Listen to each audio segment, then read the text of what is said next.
Halo Malaysia, terima kasih kerana sudah menonton video-video berita-berita terkini daripada channel ini. Sebelum kita mulakan berita seterusnya, jangan lupa tekan butang like, komen, share dan subscribe. Setiap komen anda amatlah dihargai. Berita yang hangat pada hari ini.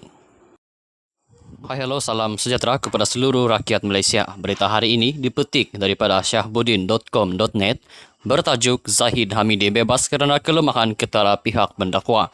Berita penuh jika diteliti dalam penghujaan Hakim Mahkamah Tinggi Shah Alam Muhammad Yazid Mustafa ketika membuat keputusan membebaskan Presiden UMNO Ahmad Zahid Hamidi daripada pertuduhan rasuah berkaitan visa luar negara semalam adalah jelas ia disebabkan kegagalan pihak pendakwa menyediakan bukti yang mencukupi dan sewajarnya. Dalam erti kata lain, ini adalah kelemahan di pihak pendakwaan.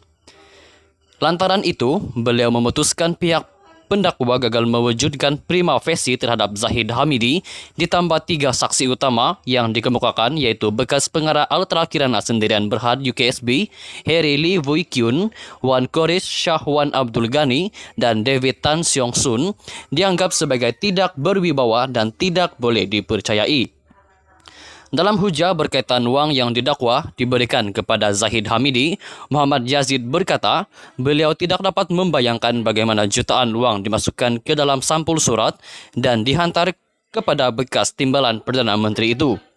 Membandingkan dengan kes Rosmah Mansor, beliau menegaskan beg digunakan untuk menghantar berjuta-juta wang tunai kepada isteri bekas Perdana Menteri itu yang telah disabitkan bersalah dalam kes rasuah projek solar bernilai RM1.25 bilion ringgit.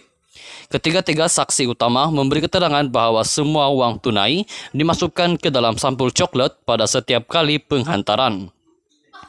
Pada mulanya, amaun bulanan ialah 200,000 Singapura dolar tetapi kemudiannya dinaikkan kepada 300,000 Singapura dolar dan akhirnya 520,000 Singapura dolar. Bagi bulan yang tertinggal, jumlah itu kemudian akan digandakan pada bulan-bulan berikutnya. Sebagai contoh, jika mereka tidak membayar pada Januari, amaun itu akan dibayar bersekali pada Februari. Sekali lagi, ia semua dimasukkan ke dalam sampul surat. Berbanding kes Rosmah, penghantaran pertama sebanyak RM5 juta ringgit dalam bentuk wang tunai pada 20 Disember 2016 dibahagikan kepada 2 beg berisi RM2.5 juta ringgit setiap satu. Untuk penghantaran kali kedua berjumlah RM1.5 juta, wang itu dimasukkan ke dalam 2 beg. Dalam kes Zahid ini, pihak pendakwaan tidak menunjukkan sebarang sampel sampul surat. Tiada bukti menunjukkan apa saiz sampul surat yang digunakan.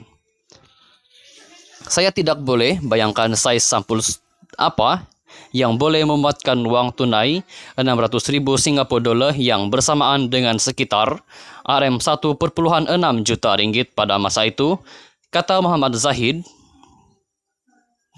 Muhammad Yazid sebagaimana dipetik daripada Malaysia Kini. Selain itu, kata beliau, tiada rakaman kamera litar tertutup CCTV dikemukakan di mahkamah, pemandu tidak dipanggil, pengawal tidak dipanggil, anggota polis tidak dipanggil, slip transaksi touch and go tidak dikemukakan, log panggilan telefon dan mesej dengan Zahid Hamidi juga tidak ditunjukkan kepada mahkamah. Sekali lagi, membandingkan dengan kes Rosmah, beliau berkata, saksi yang dipanggil oleh pihak pendakwaan dalam kes tersebut termasuk individu yang mengambil wang dan kaki tangan bank, manakala cek bank turut dikemukakan sebagai bukti. Bukti tidak langsung seperti yang diketengahkan dalam kes Rosmah semuanya tiada dalam kes ini.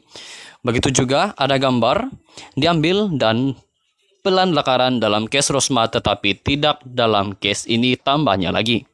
Muhammad Yazid seterusnya berkata Nicole Tan, seorang warga Cina yang bekerja dengan subkontraktor di Hong Kong, didakwa telah memainkan peranan penting dalam menyediakan sebahagian besar dana daripada RM238 juta ringgit seperti yang dinyatakan dalam buku ledger. Tetapi saksi yang terlibat atau yang mempunyai pengetahuan mengenai sumber dana iaitu Nicole Tan, 2 pengurup wang telah disoal sesat dan keterangan mereka direkodkan namun tidak dipanggil sebagai saksi untuk menyokong kes pendakwaan. Selain Nicole, Berdasarkan bahagian deposit dalam ledger, uang telah diterima daripada 15 pihak lain tetapi ia tidak pernah dijelaskan atau diterangkan oleh mana-mana saksi pendakwaan mengenai siapa 15 pihak ini dan bagaimana mereka terlibat dalam perkara itu, katanya. Anehnya, bekas pengurus pentadbiran Ultra Kirana Sendirian Berhad UKSB, David Tan Siong Sun, yang merupakan pencipta buku ledger itu mengakui semasa pemeriksaan balas bahawa penyerahan kedua wang tunai RM3 juta ringgit melalui bagasi adalah satu perkara yang difikirkan semula afterthought. Pengakuan selepas memikirkan semula oleh saksi utama pendakwaan ini adalah lebih daripada mencukupi untuk saya mendapati bahawa dia tidak mempunyai kredibiliti.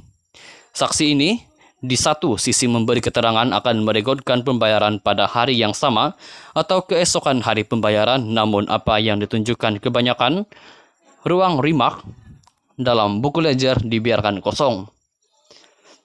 Seorang lagi saksi, Lee Vui Kyun, juga bersetuju bahawa ruangan remark kosong tidak menunjukkan wang telah dibayar kepada tertuduh.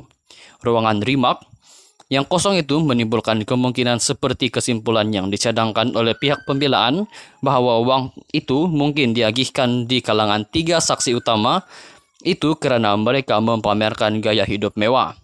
Setiap mereka mempunyai 1 unit hartanah di Pavilion. Wan Koris juga memiliki sebuah tanah banglo di Putrajaya dan sebuah rumah berkembar di Cyberjaya, 2 Range Rover, motosikal mewah serta bayaran cukai berjuta-juta. Tanpa sokongan bukti yang kukuh, saya tidak boleh secara sedar menyimpulkan bahawa wang itu sebenarnya telah diterima oleh Zahid Hamidi seperti yang dicadangkan oleh pihak pendakwaan berdasarkan transaksi yang dicatatkan dalam buku ledger tanpa rekod bahawa wang itu benar-benar diterima oleh tertuduh dalam ruangan remark. Dengan itu, saya dapati keterangan saksi utama pendakwaan Tan, Lee dan Wan Koris tidak boleh dipercayai dan tidak mempunyai kredibiliti. Dengan itu, mahkamah mendapati pihak pendakwaan gagal membuktikan kes prima facie terhadap kesemua pertuduhan apabila gagal membuktikan elemen paling penting terhadap tertuduh, yaitu penerimaan wang rasuah yang didakwa itu. Berdasarkan alasan dan analisis bukti dan undang-undang di atas, saya dengan ini melepas dan membebaskan tertuduh daripada semua pertuduhan tanpa memanggil membela diri kerana pihak pendakwaan telah gagal mewujudkan kes prima facie, katanya dalam penghujahan setebal 64 muka surat. Kesimpulannya, berdasarkan hujah, Hakim Muhammad Yazid tersebut tidak diragui lagi bahawa kelemahan di pihak pendakwaan begitu ketara sekali dan dengan itu, demi keadilan memang sewajarnya keputusan membebas dan tidak memanggil membela diri itu diputuskan terhadap Zahid Hamidi. Sekian sahaja berita untuk hari ini. Kita jumpa lagi di video yang seterusnya. Stay safe, stay healthy. Bye-bye.